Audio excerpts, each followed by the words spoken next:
비행기로 여행을 다니는 경우가 좀 많이 있었습니다. 선교사로 지내다 보니까 한국에서 해외도 가게 되어졌고, 해외에서 지역과 지역을 비행기로 이동할 때가 많이 있었습니다.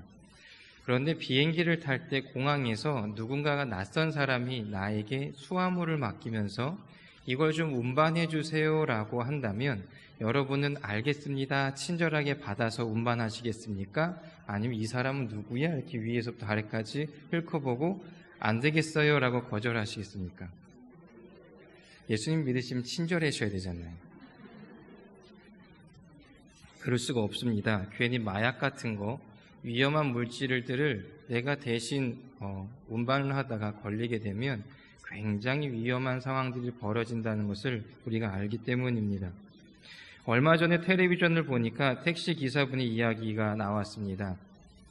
젊은 손님이 지갑을 안 가져왔다고 친구에게 택시비를 가지고 와달라고 할 테니까 핸드폰을 잠깐 빌려달라고 해서 한 8분 정도를 빌려줬더니 그 사이에 이 청년이 뒤에서 자신이 있었던 핸드폰을 해지하고 최신 새로운 핸드폰을 구입을 해서 약 200만 원이 조금 덜 되는 금액이 그 다음 달 청구가 되어졌다는 이야기를 들었었습니다.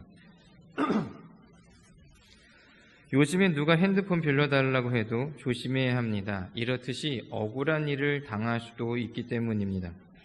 우리는 왜 억울한 일을 당하기 싫어합니까? 손해보는 게 싫기 때문입니다. 그런데 성경을 읽다 보면 정말 억울한 상황에 빠지는 사람들이 많이 있음을 압니다. 오늘 본문에 나오는 다말이란 여성도 억울하기 짝이 없는 삶을 살게 되어집니다. 다 아시는 이야기겠지만 간략하게 내용을 살펴보고자 합니다. 성경을 그대로 인용하자면 유다는 요셉이 형들에 의해 팔려간 뒤에 형제들로부터 떠났습니다. 그리고 아둘람 사람 히라와 가까이 지냈습니다. 친구가 되어졌다는 것이겠지요. 성경에서 알려주듯이 히라는 이방인입니다. 그 이방인과 가까이 지내다가 가나안 사람 수아라고 하는 사람의 딸과 결혼을 하게 되어집니다. 그런데 성경의 표현이 약간 독특합니다. 결혼했다라는 것이 아니라 그녀를 데려다가 동침했다라고 성경은 말씀하고 기록하고 있습니다. 이방인과 지내면서 이방 문화에 젖어 살다가 이방 여인을 데리고 동침합니다. 그렇다면 형제들을 떠났다는 말에 단지 형제들을 떠났다는 것에 끝나지 않고 야곱의 가문, 하나님의 언약의 자리에서 떠난 것임을 우리들은 생각해 볼 수가 있습니다. 그리고 나서 유다의 아내가 자녀를 낳습니다. 엘과 오난과 셀라입니다. 우리가 다 알고 있듯이 유다는 거십에서 지내고 있다라고 성경은 말씀합니다. 이 거십이라는 지역의 뜻은 이렇습니다. 속이는 혹은 실망시키는 이라는 뜻을 가지고 있습니다. 지금 유다는 계속 실망시키고 속이는 영적 흐름이 있는 땅에서 살아가고 있다는 것입니다. 딱 이방인들의 영적인 문화 가운데 살고 있다는 뜻이지요.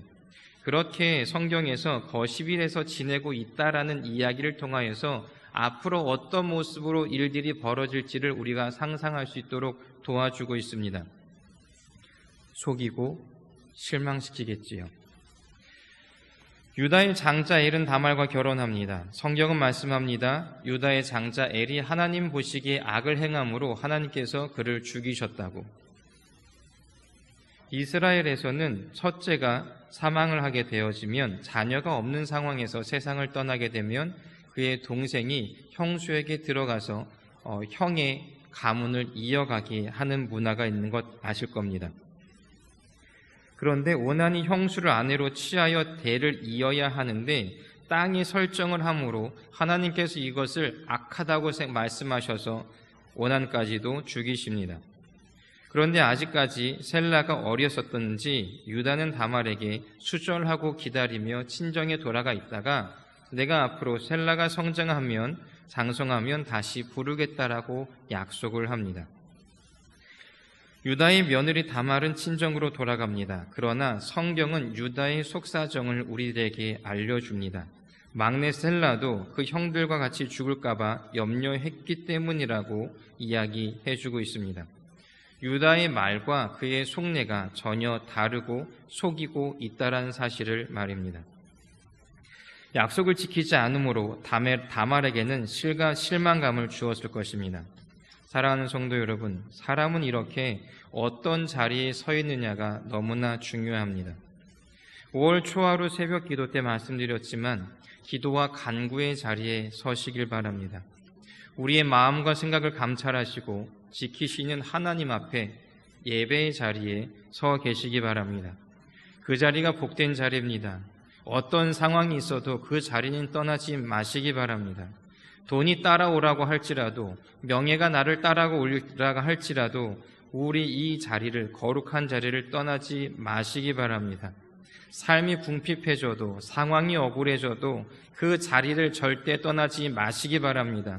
5월 한 달 십자가만 붙들고 사시기를 주의 이름으로 축복합니다. 성경은 한참 시간이 지났다고 이야기합니다. 다말은 기다리다가 자기의 시아버지가 자신에게 약속을 지키지 않을 것이라는 확신을 갖게 됩니다.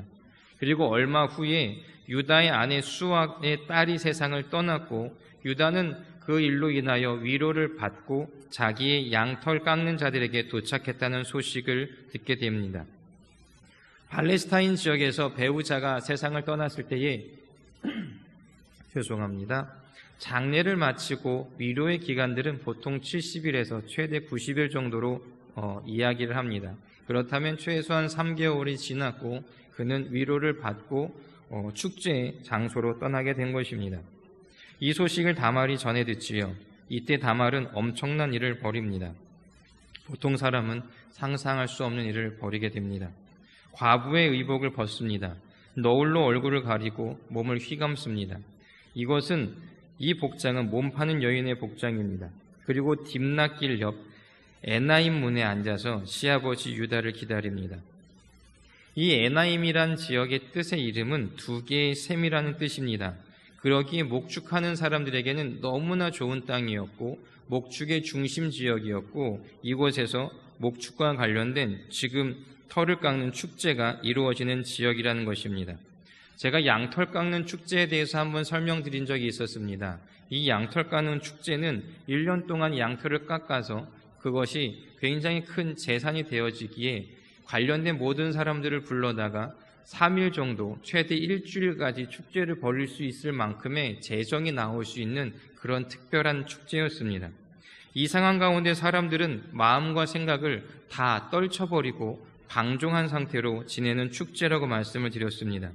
이때 사람들은 성전에서 그곳에서 있는 여사제들과 관계를 갖습니다. 이것은 다만 욕정을 해결하기 위한 행위뿐만이 아니라 이 행위를 통해서 그들이 믿는 가나안의 신에게 더 많은 생산과 번영을 비는 종교 행위였습니다. 그런데 성경을 가만히 읽다 보면 유다의 행동이 굉장히 당황스럽습니다. 그들이 가나안 신의 종교 행위기에 성전에서 일하는 여사제들과 관계를 맺으러 갈 수는 있습니다. 물론 그러면 안 되지만 말입니다. 그런데 더욱더 당황스러운 것은 그런 창녀들에게 들어가면서 대가를 지불해야만 하는 것을 알매도 불구하고 그 사람은 대가를 준비하지 않고 그냥 무작정 들어갑니다. 그리고 내가 지금 내 양떼 가운데에서 염소 한 마리를 나중에 줄 터이니 지금 외상으로 내가 당신과 관계를 맺고 싶다라고 이야기를 하는 굉장히 당황스러운 일을 하고 있습니다.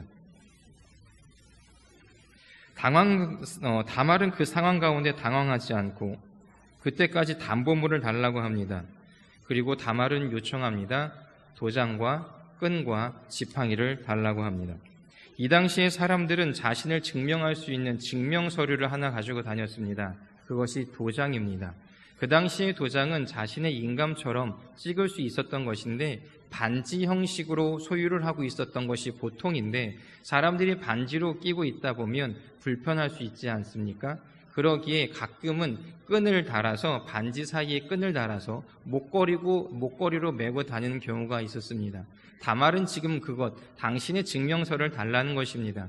또한 지팡이는 구약 성서 때 보면 그 사람의 직분에 대해서, 그 사람의 권위에 대하여 증표하는 것이 지팡이지요. 지금 다말은 당신의 증명서와 당신의 그 권위를 나타내는 것을 나에게 달라라고 이야기하는 것입니다.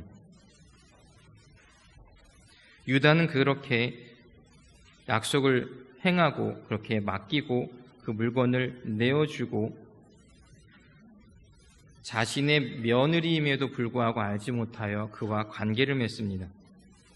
이 일이 끝나자마자 다말은 다시 과부의 옷을 입고 사라집니다. 유다는 자신의 친구인 아둘람 사람을 통해서 원래 지불해야 될 대가에 있었던 염소 새끼 한 마리를 보내었지만 결국엔 그 사람을 찾을 수 없다는 소식을 듣게 되어지고 유다는 그 소식을 전해 들은 이후에 괜히 우리가 이 일로 부끄러움을 당할 수 있으니까 그냥 없던 일로 덮자라고 이야기합니다. 그리고 성경은 석 달이 지냈다고 이야기합니다. 다말이 아마 입덧이 시작이 되었었는지 다말이 임신한 소문을 듣게 되어집니다. 그 소식을 들은 유다는 흥분합니다. 그리고 단호하게 이야기합니다. 끌어내서 불태워버려. 다말은 행음하였다는 죄목으로 지금 끌려가 죽게 되는 상황이 벌어집니다. 끌려가다가 시아버지에게 사람을 보내서 알립니다. 시아버지, 저를 임신시킨 사람의 증표가 이것이니 확인하십시오. 그때 유다는 그것이 자기 것임을 알고 다말에게 이렇게 이야기합니다. 네가 옳았다. 보통 이 상황 되었을 때 우리들은 상상할 수 있습니다. 그렇다면 유다가 지금 죄를 진 것 아닌가? 그렇다면 유다는 분명히 벌을 받아야 되지 않을까? 간음죄로? 그렇게 상상할 수 있지만 그 당시 팔레스타인 지역에서는 대를 잇는 것이 가장 중요하였기 때문에 형제 간에서 대가 이어지지 않는다면 시아버지를 통해서라도 대를 잇는 것이 그들의 문화였기에 이 사건이 죄로 인식되거나 이로 인하여 처벌이 벌어지는 경우는 없었습니다. 다만 성경은 말합니다. 다말이 이런 억울함을 겪으면서도 유다의 대를 이어서 베레스와 세라를 낳았다고 말입니다. 그렇게 해서 태어난 베레스는 다윗의 조상이 되어집니다. 또한 예수님의 조상이 되어집니다. 다말은 다 자신의 억울함을 견뎌내어 마침내 메시아이신 예수 그리스도의 계보를 이어가는 사람이 되었다는 것입니다. 사랑하는 성도 여러분, 억울할 때 많으시지요? 속상할 때 많으시지요? 내가 왜 이 상황, 이런 일까지 겪으면서 신앙을 지켜야 하냐고. 내가 예수님만 아니면 확 다음 말은 잊지 않겠습니다.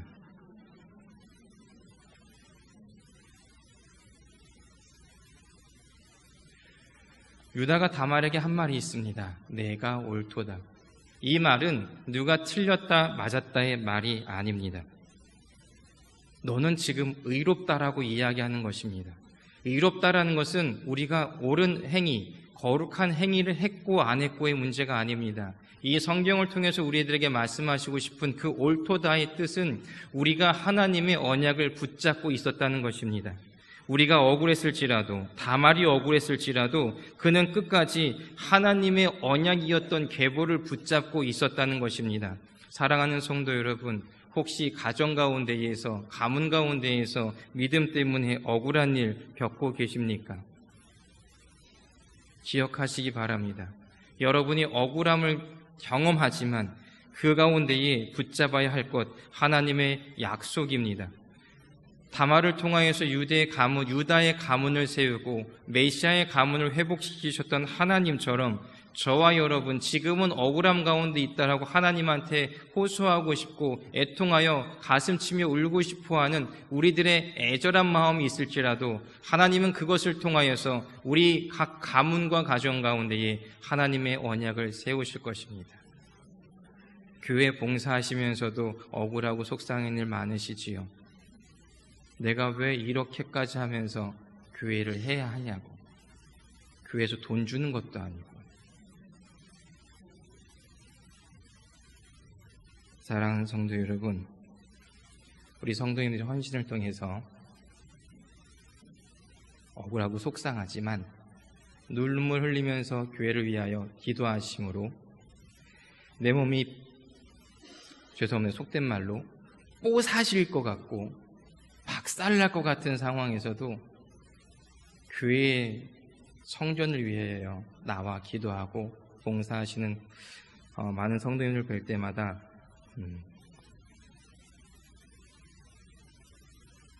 존경스럽습니다.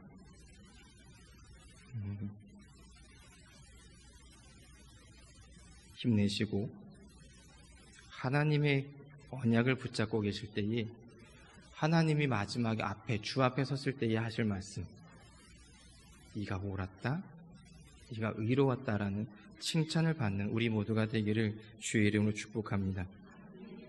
성경을 보면 억울한 사람들이 많이 나오는데 혼자서 성경을 묵상하다 보니까 여성분들이 억울한 일을 경험하는 경우가 조금 더 있는 것 같습니다. 네. 그래서 성경을 살펴보았는데 레아라고 아실 것입니다. 야곱의 아내 레아입니다. 레아가 얼마나 억울했을까를 생각해 보았습니다. 자기 의지와 관계없이 아버지가 야곱과 결혼하라고 그냥 밀어 넣었습니다. 그런데 첫날 밤을 보냈었던 야곱이 이런 얘기합니다. 이 여자가 아닌데요.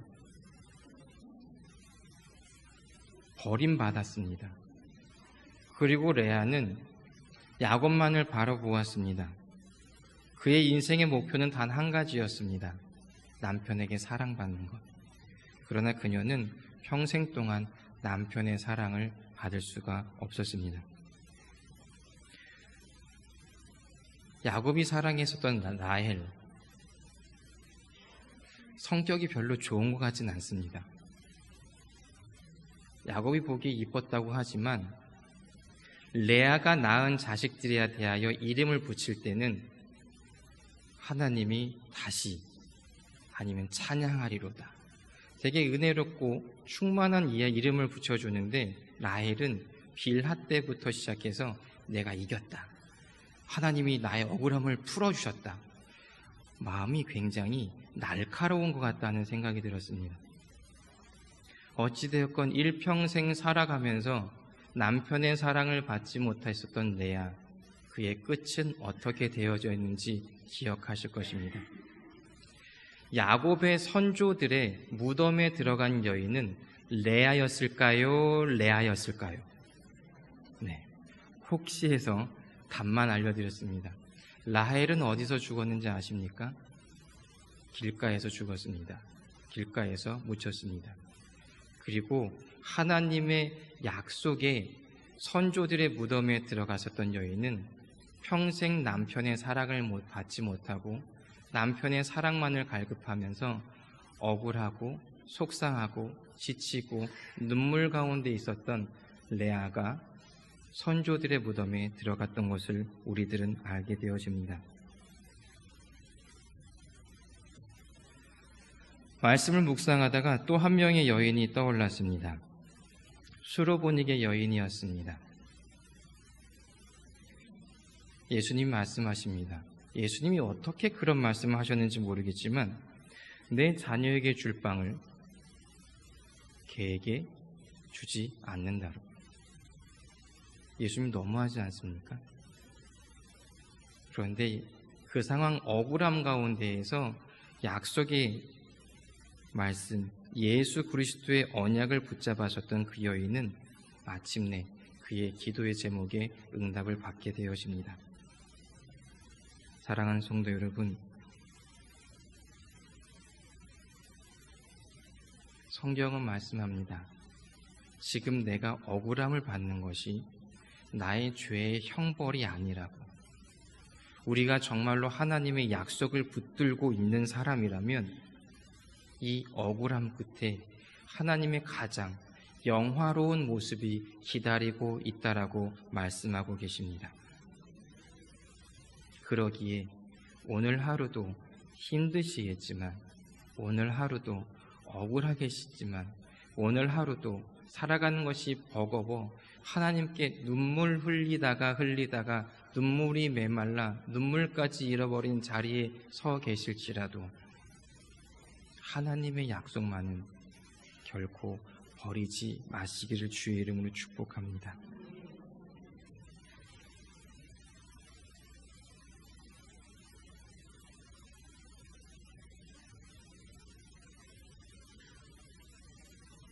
말씀을 준비하는데 그런 마음이 있었습니다. 우세요라고 말씀드리고 싶었습니다. 마음이 많이 지치셨을 때에, 마음이 너무나 버거우셨을 때에, 그 누구에도 말 못하고 답답할 그때에 제발 좀 우세요라고 말씀을 드리고 싶었습니다. 울지도 못하면 그게 더 억울하잖아요.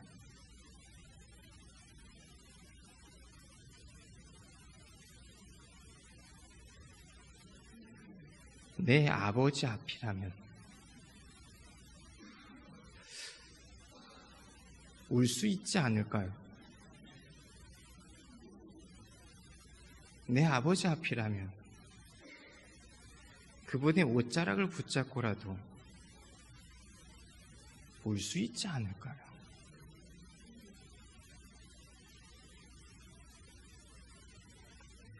제가 성지교회에 와서 몇 분에게 들었던 이야기입니다. 많은 분들이 아니고요. 몇 분에게 들었던 이야기입니다. 목사님, 저희 교회에서 울지 못하겠어요.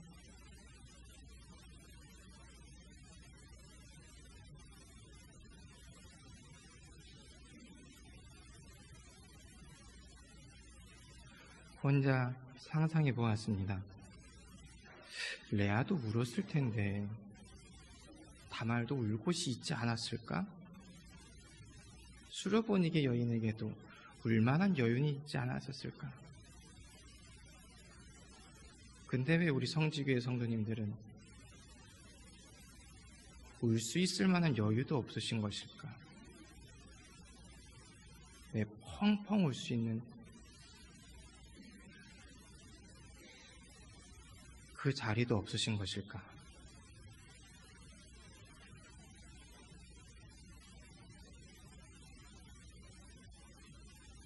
사랑하는 성도 여러분,